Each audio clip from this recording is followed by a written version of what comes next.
আসসালামু আলাইকুম বন্ধুরা, আজ আমরা চলে আসলাম একটি হতাশাপূর্ণ ভিডিও নিয়ে, যেখানে আমরা দেখাবো যে আরএসি ডিপার্টমেন্ট বা এসি ফ্রিজের টেকনিশিয়ানরা কতটা কষ্টসাধ্যভাবে কাজ করে আর তাদের কাজের পিছনে কি কি অসুবিধা হয়। আজ এখানে দেখাবো আমরা আমাদের কাজের পিছনে কি কি বাধা থাকে এবং এই বাধাগুলো কারা তৈরি করে সমাজের মধ্যে। আজ আমরা বিস্তারিতভাবে তুলে ধরবো এই ভিডিওয়।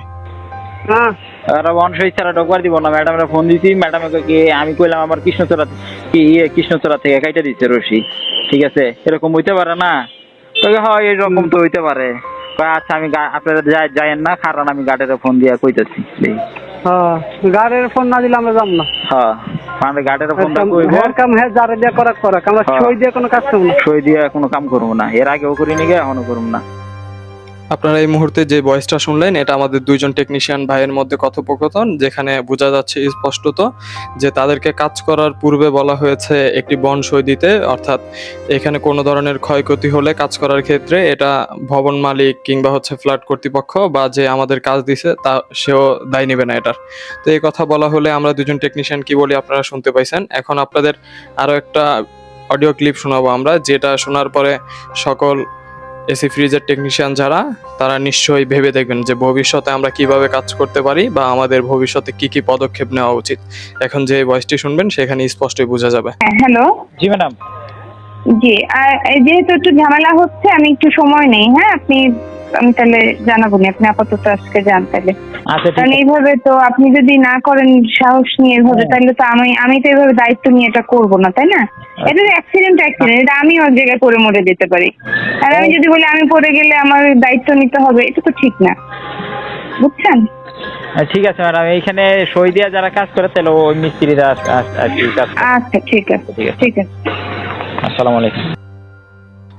তো ভয়েসটাতে স্পষ্টই বোঝা যাচ্ছে যে তারা আমাদের যে প্রস্তাবটা করে সেই প্রস্তাবটা আমরা যাতে সাদা পেপারে বন্ড সই দেই, অর্থাৎ বন্ড সই দেওয়ার কারণ এটা যে টেকনিশিয়ানরা কাজ করতে গিয়ে বিভিন্ন সময় বিভিন্ন অনাকাঙ্ক্ষিত দুর্ঘটনার শিকার হয় এবং শিকার হয়ে মৃত্যুবরণ করে। ইতিপূর্বে এরকম অনেক নজির আছে। তো তারা আমাদের বলে বন্ড সই দিতে। এর পিছনের কারণ একটাই, যে আমাদের কোনো টেকনিশিয়ান যদি পড়ে কোনো অনাকাঙ্ক্ষিতভাবে মৃত্যুবরণ করে, এর দায়ভার তারা কোনোভাবে নেবে না, অর্থাৎ আমরা কাজ করব, সম্পূর্ণ দায়ভার আমাদের। তো আমরা তো দায় নিব, কিন্তু আমরা তো খুব সতর্কতার সঙ্গে কাজ করি। কিন্তু ভবনে দেখা যায় তারা যে ধরনের ফ্যাসিলিটি দরকার আরএসি ডিপার্টমেন্টের কাজগুলো করার জন্য, আমাদের টেকনিশিয়ানদের যে ধরনের সহায়তা তারা করার কথা, তার কোনোটাই থাকে না।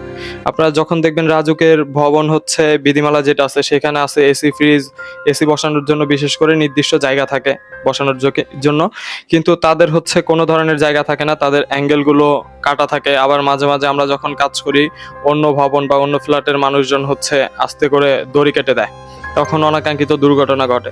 কিন্তু আমাদের ভুলবশত যেটা হয় সেটা তো আমরা বোঝার চেষ্টা করি, কিন্তু তারা যে ধরনের প্রস্তাব দেয় এখন, বিশেষ করে যে 18 নম্বর সেক্টরের কর্ণফুলী ভবন কর্তৃপক্ষ যেটা রয়েছে, তারা একেবারে বন্ড সই নিয়ে নেয়, অর্থাৎ মৃত্যুবরণ করলেও এটার দায়ভার সম্পূর্ণ টেকনিশিয়ানের।